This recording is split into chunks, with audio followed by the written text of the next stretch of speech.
don't have time to talk to a little puppy with color hair. So I want to kick his ass. Don't get me wrong, but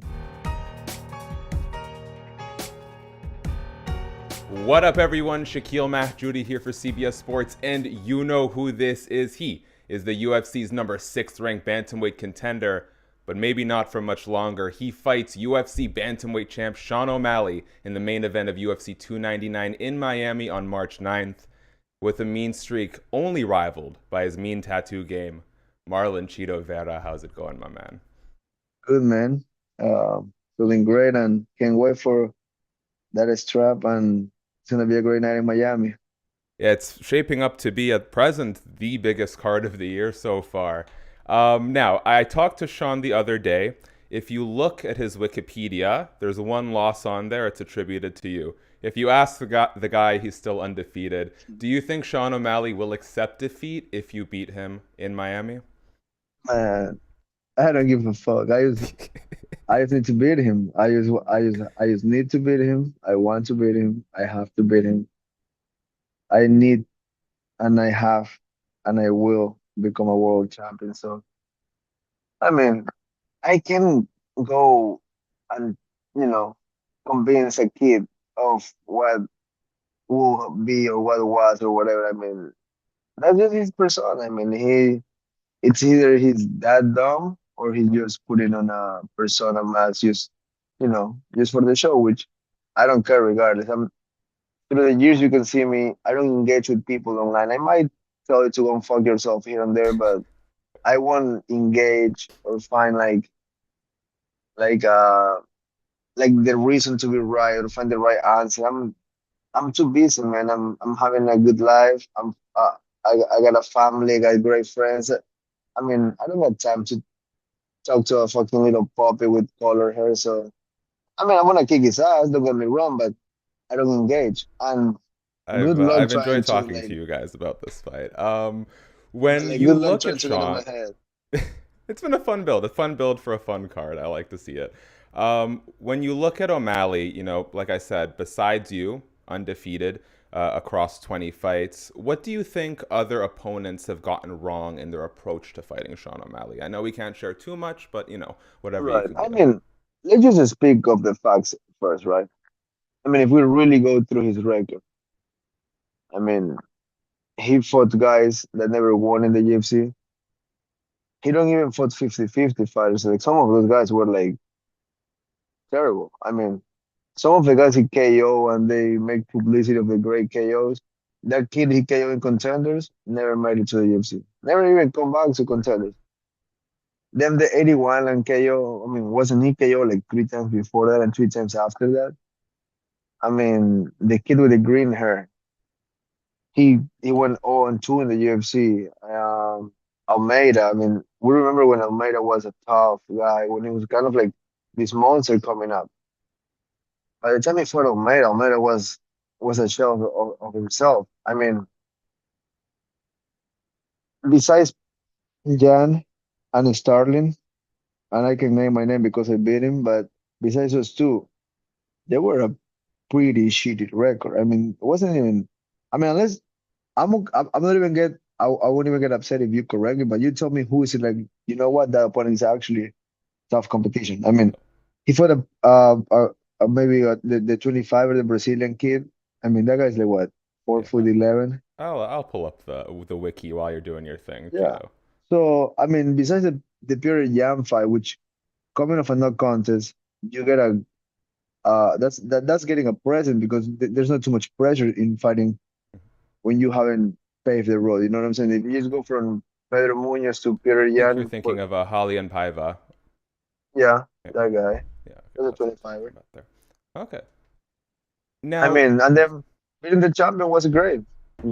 He good job, moved well, defended takedown, and of course, Aljamain's striking is kind of like not the best, and he run into the punch, which that's pretty low level of a striker to do.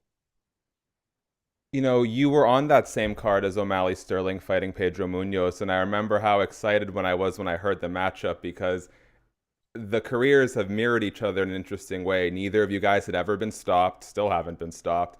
can knock people out, can submit people, can win a decision. I do think some people were expecting you to sort of, you won a very decisive decision, but to just really blow through Pedro, considering where he's at in his career. How did you feel about the performance and knowing that a title shot was at stake in the immediate aftermath? Obviously, it worked out for the best, but at the time, how confident were you that you were going to get the title shot? I mean, I wasn't sure of anything. I mean, my job was just to win that fight and get back in the horse. I mean, I was supposed to fight Henry Cejudo. Then he pulled out. They give me this fight, and then my job was just to win. And I mean, I get what people say. Very ignorant, probably low level, casual fan. Like, oh yeah, that was a boring fight. I mean, if you know anything about boxing or any pro boxer, I talk about it. I pinned the fuck out of Pedro. I touch him with a jab. I move. I didn't get really punched. Use my calf kick. Just keep using my jab for three. It's not easy to do that. I Especially mean, do against that for Pedro. three I mean, he rounds. was giving Sean problems in their fight before it, ended up being a no contest. I punch him I mean, I use the jab for 15 minutes nonstop and precise. So, I mean, I was happy with my performance because those are wrinkles to my game. I mean, not how many people pin Pedro like that. I mean, the Frank Edgar fight was close. Much people thought he won. The Cruz fight, he did lose that one, but it was still close fights. I mean, and I sent Cruz to another dimension, so I know where I am. I know where my level is at. Oh, So sorry, Marlon, we lost your audio here for a second.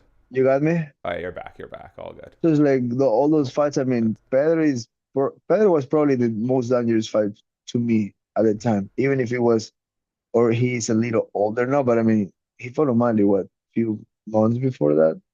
Few I don't know. We're probably for the same fighter, Mhm. and I believe he lost the first round on George's car, and then he I poked the guy believe in you. the eye.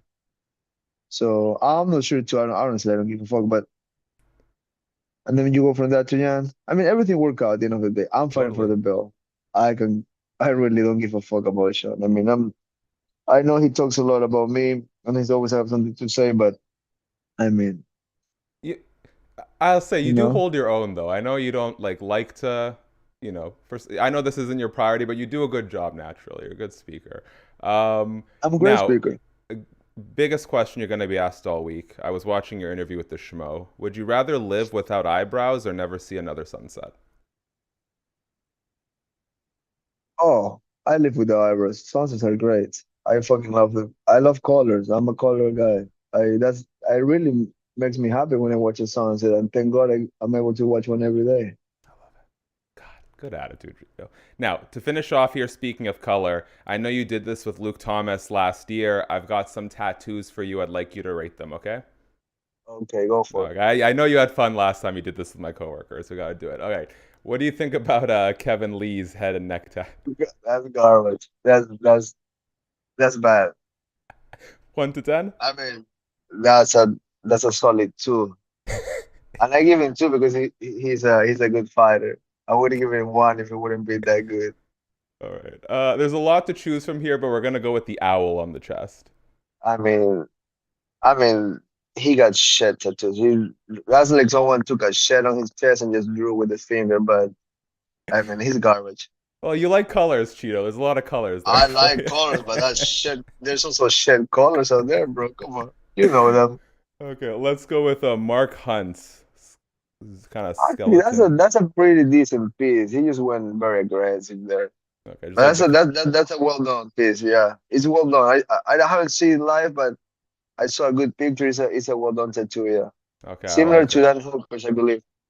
Okay, now I love this guy as a fighter, but what are we doing with Justin Gaethje's eye tattoo? Yeah, I mean, yeah, he fucked up there. That's a bad tattoo. Okay, I got two more for you. First, Alexander Volkov's samurai He shogun. went he went from 0 to 100. Not the style I would pick, but that's a well done tattoo. And it's a cover up. It used to be like a stingray on his back. Yeah, I remember it was the ugly scenery. Yeah, it was on top. That's a good cover up. Okay, last one, famous tattoo here, Conor McGregor's chest piece. Um, at the moment, it was kind of like a viral tattoo. I remember it was kind of like it was a statement. It was "fuck you." So I like the attitude. A little too crazy. All right. Yeah, I mean, if you're Conor McGregor, you could go to any tattoo artist, right? Yes. Any tattoo But artist in the world. most fighters, I feel it's more a culture thing. They don't really know who's About that. who's the shit at the tattoo world. Like I don't know any other UFC fighter that is getting tattoos by like a big name. I mean, I don't have much real estate left, so I'm just going to the best of the best. I like it. Marlon, I gotta let you go. I bet we could talk tattoos the next like 20 minutes, but I want to leave Yeah. you with the last word, so I'll do my part very quick. Guys, thanks so much for checking out the video. Please subscribe, tap the bell, thumbs up, all that good stuff. Let us know what your prediction is for Marlon Chito Vera versus Sean O'Malley. That headlines UFC 299 in Miami on March 9th. Chito, if there's anything you want to tell the world about you, the fights, and tattoo advice, whatever, man, the floor is yours. Keep it up, people. Stay up, work hard, and chase your dreams.